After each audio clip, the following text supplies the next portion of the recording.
All right, here begins part 3. Last we finished up just one problem before, so 22. Angle 2 and 3 are given as congruent. We've got to mark those in. Then 1 and 4 is congruent. If you didn't know, that makes this a parallelogram because alternate interior angles are congruent in those cases, so both sides are actually parallel, but that's beside the point. What we want to know is what two triangles are congruent, ABC, and then we have in the same order CDA.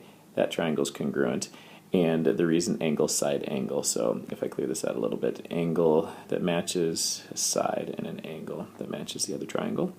23 is given this triangle is equilateral, that means same length, and this whole side here is the same length. Then it says D is the midpoint of AC, that means these two are congruent. So these are all the given markings, and once you're done with all the givens, then you talk about how do you know these are congruent? Well, I've got a side, nice looking triangle, and again ABD, you want to trace that out, and then you want to go CBD in the same order. 24, find the value of x. This is x, an exterior angle. You know it's equal to the sum of the remote interior. We also know in the triangle inequality theorem, exterior angle inequality theorem, that this outside angle is always bigger than the inner two, and that just stems from the fact that if these two add to the outside angle, then the inner two must be smaller. So there's two parts of it, and we know those add to the exterior angle. We know they're smaller. So here it is, 3x minus 2 equals the sum of 83 and 62. Solve, x is 49. That's it. And then 25, xyz is isosceles, so you can instantly mark, once you draw xyz, the two angles, and it says vertex y. That means that's the angle at the top of the two congruent angles. And then it labels find x if xy is the following, and x was 4, xyz is the following, or zy. We know those are congruent, so they're equal. Solve for x, and that's all we want, find x. Next piece, find the measure of angle A. When you have three angles in a triangle, you know they add to 180.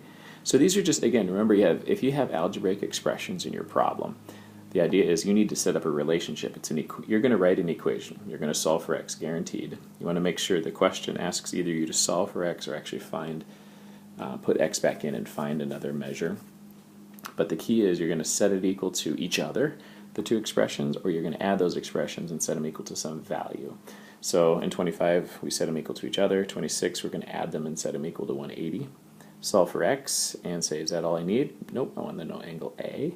So I have to put that x back in and get angle A is 12 degrees. That's where 26 is. 27, name a median. So all these things, remember in class we had to label in all the stuff that you see here. In pencil, I've written in this altitude, BH, got the bisectors here, got the perpendicular going there, and I have congruent markings on the lower half, or lower part of that triangle. So when I look for a median of a triangle, a median has to go from midpoint to an opposite vertex. EC is our only option. If I want to go with an altitude, it's measuring the height it goes from a high point perpendicular to the opposite side. That's BH. And then name an angle bisector. You have to see the angles split into two congruent parts, which we see there, so that's AG.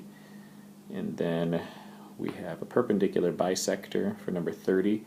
It has to bisect and it has to be perpendicular. FD is our only option.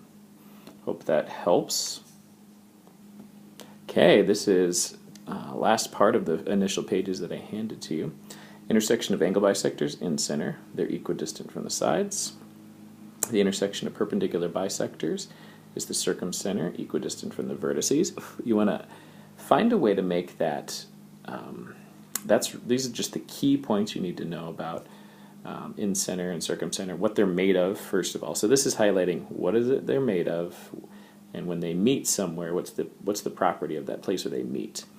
What are they made of? If they meet somewhere, what's the property of where they meet? What are they made of? Medians meet at a centroid, and the property of that centroid is that it splits each median into 1/3 and 2/3 parts.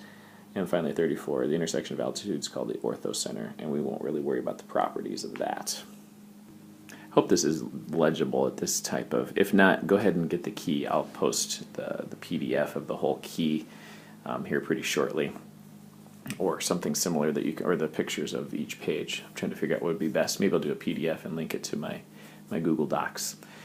Anyway, this is solving, this is the picture that's thrown so many of us off. This is a circumcenter in 35. Sorry that wasn't labeled, but you need to know that would be given as a circumcenter, because then you'd say, all right, circumcenter's made of perpendicular bisectors, so you'd mark all that in there. Bisect, bisect, perpendicular, bisect, bisect, perpendicular. And there's the circumcenter. Then you go, all right, what's its special property? Ah, I remember, it's equidistant from the vertices, so this length and this length and this length are all the same. So what that means is if this, I want to find x eventually, well, it'll be the same as whatever that length is. I called it c. It will be the same as whatever that length is. I could call it AC. Okay. So when you look at this problem, you have to go, all right, fill in everything I know, which I've done in pencil. And then you want to make sure that you go, all right, what else can I do with this? Can I fill in anything else? Well, this is 12 here. I can fill in 12 down below. That's about it from here. And then there's a right triangle with two sides given. I've shaded that in. I can solve any right triangle with two sides. Emphasis on right triangle. It has to be a right triangle. And what we use is Pythagorean theorem. And so here it is. A squared plus b squared equals c squared. Got it. Then simplify that. The last thing you do is take the square root. Home free. X equals 13. What actually I find out is that c is 13 right here. And what I know is that all of these distances then from circumcenter to vertex is 13, including x. 36 goes for the drawing below. I'll scroll this up. In 36, this is a centroid made of medians. You always ask yourself, what is it made of? Got it, medians. What do I know about medians? They bisect the opposite side and go to a vertex. There we go. So I'm going to go delete all those, but you've got, that means if I've got an 8 here, I've got an 8 next door. Anything else I can fill in about? No, nothing like that. I was given this as 5 here. That's the short one, so the top one's double that, 2. It tells me the whole length BF here is 9, so I make it into a third of 9, which is 3. So I put 2 of the 3's up here for 6 and 1 of the 3's down here, so it's 2/3 and 1/3 parts. And that's it. So I filled in everything I can. Then I can answer the questions. BC is 8, AD is 10, and FD is 6, taken right out of the picture. 37 is giving you angles, and then it asks you what's the biggest side in the whole big triangle DFG. You've got to read carefully about that. So if I'm going to talk about the sides of the big triangle DFG, I need all three the angles in all three corners to tell me about the other side. So the three corners are 50, 60, and either you could figure out this is 30 and 40, or you just know 50 plus 60 adds to 110. This has to be 70 down here. Or maybe you did the little triangles in here, 50, 90, 40, 60, 90, 30, and you added them together. Either one's fine. So the shortest side will be across from the shortest angle of 50. That's GF. And then the longest side will be across from the biggest angle, 70, which would be the side DF. Maybe I should do a nice big DF. Here's the big one, DF, because it's across from 70 degrees, the biggest angle. And so that's where I have them. And then, of course, that leaves the one angle I haven't mentioned in the middle, DJ, as our middle. 39, we'll make this relatively quick. Is it possible to draw a triangle with sides of 6, 10, and 4? What you do is put every pair of sides together. Any two sides of a triangle have to be larger than that third side. 6 and 10 are bigger than 4, but it turns out that 6 and 4 are not bigger than 10. And that's what I've written right here. Because 6 and 4 together are not greater than 10, then we cannot make a triangle out of this. And I wrote a little explanation here.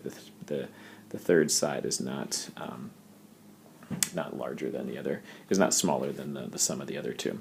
40, what are the extents, the small and the large, given two sides, 8, 12, and what's the third side? What are the range of values? Remember, the sum and the difference give you the extreme. So the sum of the two given sides is bigger than the third side could be. So 30 is the max, means our third side has to be less than 30. The difference between these two, 6, I have to have sides that are a little bit bigger than 6. So I can have a length of side, a third side, anywhere between 6 and 30, not including them. So somewhere between 6 and 30.